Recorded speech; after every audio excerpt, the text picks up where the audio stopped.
What's going on, Saints fans? We are less than 2 weeks away from the 2022 NFL Draft. And before we jump into today's video, which is draft related, who is your ideal draft target? One guy, not two, not 10, one player you want the Saints to draft either in the first, second, I don't care what round it is. You can pick that player. Let us know in the comments. And with that being said, we'll jump on into today's show.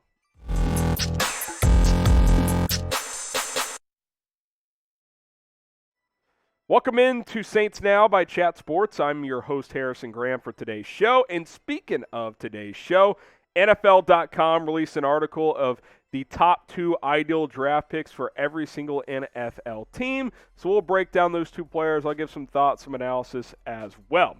The first guy they mentioned for the Saints, Jameson Williams, the wide receiver out of Alabama. And my response to this is he not ideal for every team? But I do understand why the Saints are mentioned as a team here, because after Michael Thomas, you don't really have much at the position, and Jameson Williams gives you a completely different type of player at receiver than Michael Thomas. Thomas, kind of that intermediate route guy, possession receiver. Jameson Williams, he can take it to the crib on every single play. Now, ESPN also mentioned Jameson as a great draft fit as well. He is electric. He's fast. He's a good route runner. Coming off a torn ACL, but he did say at his pro day that he was feeling pretty good. Here's what he also said at the NFL Combine. I'm hearing I'm ahead of schedule. I'm 6 weeks out of surgery. I've been walking well, walking without the brace for about 2 weeks, walking without the crutches for about 3 weeks. Everything's been going well. I've just recently been getting into the pool, doing some running motions. Everything's been going good, really. And look, what do you expect him to say? Go up there and say, yeah, my knee is effed up. No, but, you know, if he's out of a brace that quickly, that's probably a positive sign. Now, Jameson Williams, I mentioned the electricity, the speed, the different element that he could bring to this offense. That was on display at Alabama this past year. 79 catches, over 1,500 yards, 20 yards per catch, and 15 touchdowns. I like this kid. I think he's special. I heard Chris Mortensen say on Thursday that he could slip into the top 10 of this draft. So injury and all, he is still a player that teams really, really covet. Should the Saints pick Jameson Williams if he is available when they select? Type Y for yes, type N for no. I think he'd be an awesome fit with this offense. Now, could he be the ideal pick for that number 16 selection? I think that's probably about the range he'll go. I know I just mentioned Mort's reports, rumblings that he could go top 10. If that's the case, so be it. Other receivers, Chris Olave, you get someone like that in that case. But if he's at 16, I think the value's good, and I think he's a player that helps you for a long time with that big play explosiveness. Some other attributes he has is, look, if you're going to be a deep ball threat, you got to be like an outfielder. You got to be able to track the ball very well. That's something he does. Catches the ball in stride and gets those yards after the catch. Can adjust to the ball while it is in the air as well. He is lengthy. He is fast. Shifty as well. He can throw it underneath, and he can give you some yak yards after the catch. And he's a deep threat with a lot of versatility. Excuse me, I am battling the sniffles today. Had to give myself a little nose wipe there. No big deal. I'll power through it. Final thoughts before we get to this other player that NFL.com mentioned.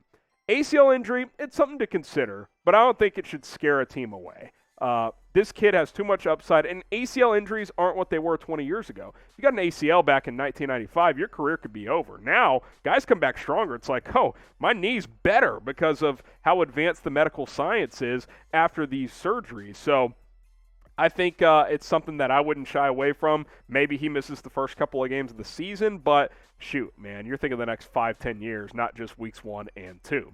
So who is your top wide receiver draft target? I like the idea of Williams to New Orleans because I think he's a completely different type of player than Michael Thomas. That gives defenses a lot of different stuff to worry about. Let us know your top wide receiver target for the Saints is blank. Fill in the blank for me. All right, before we get to the second player from NFL.com, we're getting closer and closer, man. Less than 500 subs away. I want to shout out producer Trace for making this a competition and for you guys responding as well. Falcons Today has been a full-time YouTube channel at Chat Sports for several months longer than Saints Now, and we're closing in. We're almost going to catch up. We're going to lap them. We're beating them to 6,000. You heard it here first. Got to help us out. Subscribe. Videos almost every day at this point. 5 videos a week or so. If you want daily videos, let's get that subtotal up, and we'll continue to plug away here on Saints Now. All right, next player, offensive line, no surprise, Charles Cross, who we've talked a lot about Trevor Penning on this channel, a little bit about Cross. Now, this was the ideal pick for 19 overall per NFL.com. That would be a steal. He's been mocked into the top 10 for some mock drafts that I've seen. Strong, physical, he has long arms. He looks like a prototypical tackle, only allowed 2 sacks and 14 hurries this past year. And let's be honest, you got to replace Teron Armstead. There's no doubt about it. You want to compare this guy to Trevor Penning. Obviously played in the SEC where Trevor Penning played at Northern Iowa. Penning's PFF grades, yeah, they were off the charts. But the level of competition wasn't the same. I think that Cross and Penning, you could go either way. I would probably lean Cross, but I like Penning quite a bit as well. Here's what Bleacher Report had to say about Charles Cross and his ability.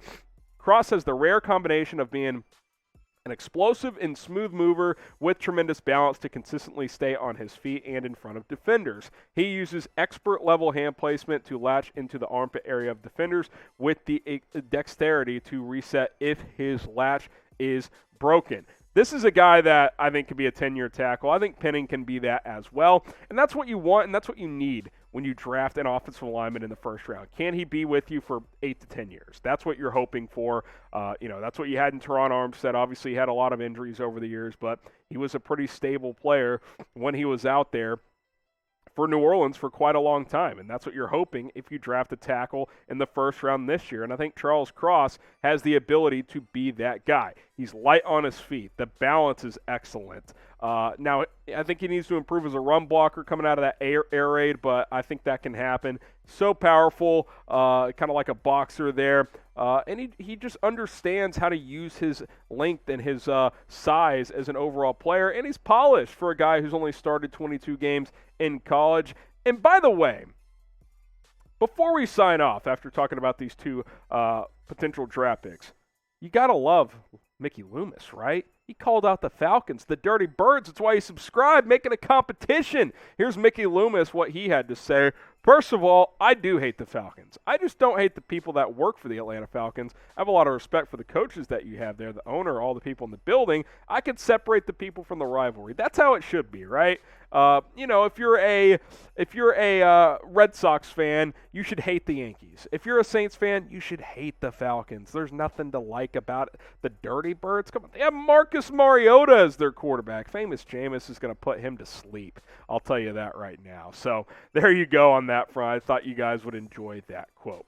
All right, type who dat if you hate the Falcons. Drown them out in the comments. I see them lighting up our videos sometimes. Hey, maybe they need to focus on our Falcons channel that's about to get lapped by Saints Now. Get the who dats going if you made it this far in the video, and we'll see you next time.